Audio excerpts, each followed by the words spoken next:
뉴욕에서는 올렌스카 백작 부인이 외모를 잃었다는 의견이 일반적이었다. 그녀는 뉴랜드 아처가 어렸을 때 처음 뉴욕에 나타났고 그 당시 9살이나 10살 정도의 눈부시게 예쁜 소녀로 사람들은 그녀를 그림이 그려져야 할 정도라고 말했다. 그녀의 부모는 유럽을 떠돌아다니던 사람들이었고 그녀는 어린 시절을 이곳저곳 떠돌다 두 분 모두를 잃었다. 그 후 그녀는 이모 메도라 맨슨의 보호를 받게 되었다.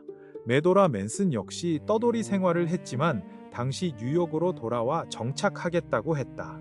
불쌍한 메도라는 여러 번 과부가 되었고 항상 정착하겠다고 집에 돌아왔지만 돌아올 때마다 더 저렴한 집으로 이사했다. 돌아올 때마다 새로운 남편이나 입양한 아이를 데리고 나타났다. 하지만 몇 달이 지나면 메도라는 남편과 헤어지거나 입양한 아이와 싸웠고 결국 집을 손해를 보고 처분한 후 다시 떠돌이 생활을 시작하곤 했다. 그녀의 어머니는 러시워스 가문 출신이었고 그녀의 마지막 불행한 결혼은 정신나간 치버스 가문과의 결혼이었기에 뉴욕 사람들은 그녀의 기이한 행동을 너그럽게 봐주었다.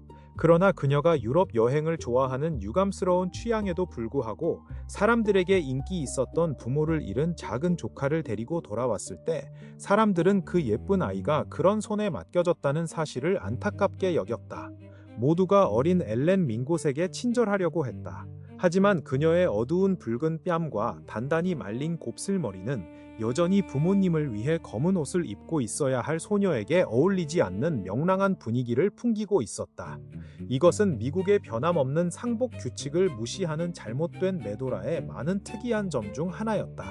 그녀가 배에서 내렸을 때 그녀의 가족은 메도라가 자신의 친오빠를 위해 쓴 상복의 베일이 그녀의 올케들 것보다 7인치나 짧은 것을 보고 충격을 받았다. 게다가 어린 엘렌은 집시 고아처럼 진홍색 메리노 드레스와 호박색 구슬 목걸이를 하고 있었다. 하지만 뉴욕은 오래전부터 메도라에 대해 체념했기 때문에 몇몇 나이든 여성들만이 엘렌의 화려한 옷을 보고 고개를 저었고 다른 친척들은 그녀의 생기 넘치는 얼굴과 활기찬 모습에 매료되었다. 그녀는 겁없고 친근한 아이로 난처한 질문을 하고 조숙한 발언을 하며 스페인 숄 춤을 추거나 기타를 치며 나폴리의 사랑 노래를 부르는 등 이국적인 재주를 가지고 있었다. 메도라 이모의 지도하에 사실 그녀의 진짜 이름은 토를리 치버스 부인이었지만 교황청에서 받은 자기로 인해 첫 번째 남편의 성을 다시 쓰며 자신을 맨슨 후작 부인이라 불렀다. 이탈리아에서는 그 성을 만조니로 바꿔 쓸 수 있었다. 어린 엘렌은 비싸지만 일관성 없는 교육을 받았다. 당시에는 상상조차 할 수 없었던 모델을 보고 그림 그리기나 전문 음악가들과 함께 피아노 오중주를 연주하는 것이 포함되었다. 물론 이런 교육에서 좋은 결과가 나올 리 없었다. 몇 년 후 불쌍한 치버스가 정신병원에서 생을 마감하자 그의 미망인은 이상한 상복을 두른 채 다시 모든 것을 정리하고 엘렌과 함께 떠났다. 그때 엘렌은 눈에 띄는 눈을 가진 키 크고 깡마른 소녀로 성장해 있었다. 한동안 그녀들에 대한 소식은 들려오지 않았고 이후 엘렌이 엄청난 부와 전설적인 명성을 지닌 폴란드 귀족과 결혼했다는 소식이 전해졌다. 그녀는 그를 튠르리 궁전에서 열린 무도회에서 만났으며 그 남자는 파리, 니스, 피렌체의 왕자 같은 저택을 소유하고 있고 카오스의 요트가 있으며 트란실바니아의 광대한 사냥터를 가지고 있는 것으로 알려졌다. 그녀는 일종의 유황빛 영광 속에 사라졌고 몇 년 후 메도라가 다시 뉴욕으로 돌아왔을 때는 기가 꺾이고 가난해진 채 세 번째 남편의 상을 치르며 더 작은 집을 찾으러 다니고 있었다. 사람들은 그녀의 부유한 조카가 아무것도 해주지 않았다는 사실을 의아하게 여겼다.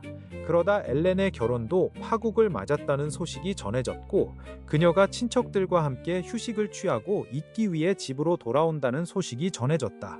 일주일 후 뉴랜드 아처는 중대한 저녁 식사 자리에서 올렌스카 백작 부인이 반 더 루이든의 응접실로 들어서는 모습을 지켜보며 이런 생각들이 스쳐 지나갔다. 그날은 엄숙한 날이었고 그녀가 이 상황을 어떻게 해낼지 긴장하며 지켜보았다. 그녀는 조금 늦게 도착했으며 한 손에 장갑이 벗겨져 있었고 손목에 팔찌를 차고 있었다. 그러나 뉴욕의 선택받은 자들이 조금 엄숙하게 모인 응접실에 그녀는 서두르거나 당황하는 기색 없이 들어섰다. 방 한가운데에서 그녀는 잠시 멈춰 서서 진지한 인매와 미소 짓는 눈으로 주위를 둘러보았다. 그 순간 뉴랜드 아처는 그녀의 외모에 대한 일반적인 평가를 거부했다. 그녀의 촉이 빛나는 아름다움이 사라진 것은 사실이었다. 붉던 뺨은 창백해졌고 그녀는 말랐으며 거의 30에 가까웠을 나이보다 조금 더 들어 보였다. 하지만 그녀에게는 신비한 아름다움의 품격이 있었고 머리를 들고 있는 자세나 눈의 움직임에서 연극적이지 않으면서 고도로 훈련된 듯한 의식적인 힘이 느껴졌다. 동시에 그녀는 그 자리에 있던 대부분의 여성들보다 단순한 태도를 보였고 많은 사람들은 나중에 제니를 통해 들은 바로는 그녀의 외모가 더 스타일리시하지 않다는 점에 실망했다. 왜냐하면 뉴욕은 세련된 것을 가장 중요하게 여겼기 때문이다. 아처는 아마도 그녀의 초기 활기가 사라졌기 때문일지도 모른다고 생각했다. 그녀는 너무 조용했다. 움직임도 목소리도, 그 낮은 톤의 목소리도 조용했다. 뉴욕은 그런 과거를 지닌 젊은 여성에게 훨씬 더 강렬한 무언가를 기대했을 것이다. 그 저녁 식사는 꽤 부담스러운 자리였다. 반 더루이든 부부와 함께하는 저녁 식사는 그 자체로 가벼운 일이 아니었고 그들의 사촌인 공작과 함께하는 식사는 거의 종교적인 엄숙함을 띠었다. 아처는 오래된 뉴욕 사람들만이 알 수 있는 단순히 공작과 반 더루이든 가문의 공작이라는 신분의 미묘한 차이를 인식할 수 있다는 사실에 만족감을 느꼈다. 뉴욕은 일반적으로 외국 귀족들을 차분하게, 스트루더스의 무리를 제외하고는 심지어 약간의 불신과 함께 대했다. 하지만 이렇게 확실한 신분을 가진 이들에게는 그들은 드브렛 귀족 연감에 실린 그들의 지위 때문만은 아닌 옛 방식의 따뜻한 환대를 베풀었다. 아처가 자신의 오랜 뉴욕을 소중히 여긴 이유는 바로 이런 구별 때문이었다. 비록 그것을 보며 때때로 미소 짓기도 했지만 말이다. 반 더 루이든 부부는 이 자리의 중요성을 강조하기 위해 최선을 다했다. 두 락세브르 도자기와 트레벤나의 조지 2세 은식기가 모두 나왔고 반 더 루이든 가문의 로스토프 도자기, 동인도 회사와 다고넷 크라운 더비도 나왔다. 반 더 루이든 부인은 그 어느 때보다도 더욱 카바넬의 그림 속 인물처럼 보였고 아처 부인은 할머니로부터 물려받은 시드 진주 목걸이와 에메랄드를 착용하고 있어 그녀를 본 아들은 이사베이의 초상화를 떠올렸다. 모든 부인들은 가장 화려한 보석을 착용했으나 이 집과 이 자리를 상징하듯 대부분 무겁고 구식 세팅의 보석들이었다. 설득 끝에 참석한 노처녀 라닝은 실제로 그녀의 어머니가 물려준 카메오와 스페인 블론드 레이스 쇼를 착용했다. 올렌스카 백작 부인은 저녁 식사에 참석한 유일한 젊은 여성이었다. 하지만 아처가 다이아몬드 목걸이와 높이 솟은 타조 깃털 장식 사이에 매끈하고 통통한 노년의 얼굴들을 살펴보았을 때 그녀가 그들보다 더 성숙하게 느껴졌다. 그녀의 눈을 만들어낸 것이 무엇일지 생각하니 그는 두려워졌다. 그날 저녁의 주인공은 반연히 여주인의 오른쪽에 앉아있던 세인트 오스트리 공작이었다. 하지만 올렌스카 백작 부인이 기대만큼 두드러지지 않았던 것처럼 공작 역시 거의 존재감이 없었다.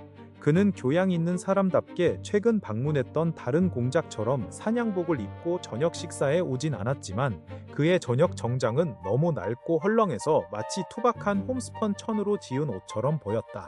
그의 구부정한 자세와 셔츠 앞부분을 덮은 거대한 수염이 저녁 식사 복장을 하고 있다는 인상을 주지 못했다.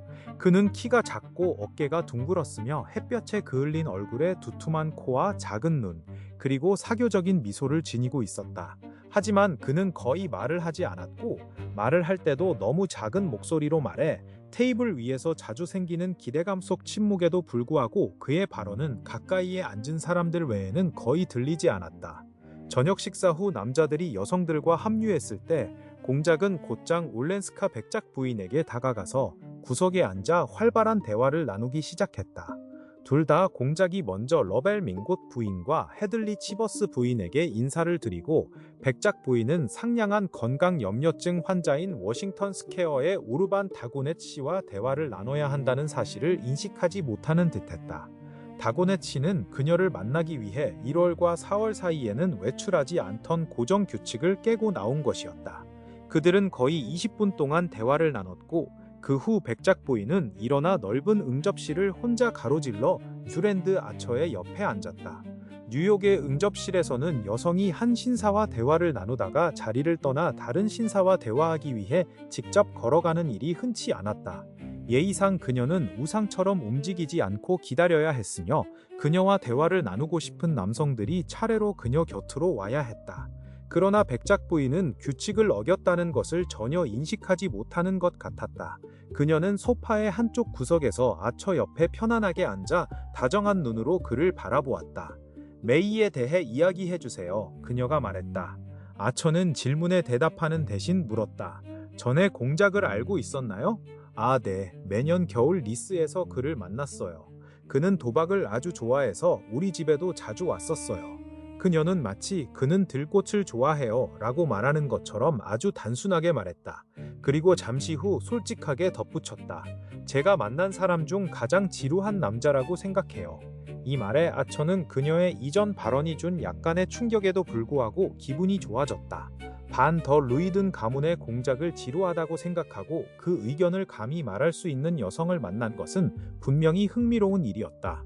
그는 그녀에게 더 많은 것을 묻고 싶었고 그녀의 무심한 말들이 보여준 삶에 대해 더 듣고 싶었다. 하지만 고통스러운 기억을 떠올리게 할까 두려워 말을 꺼내지 못했다.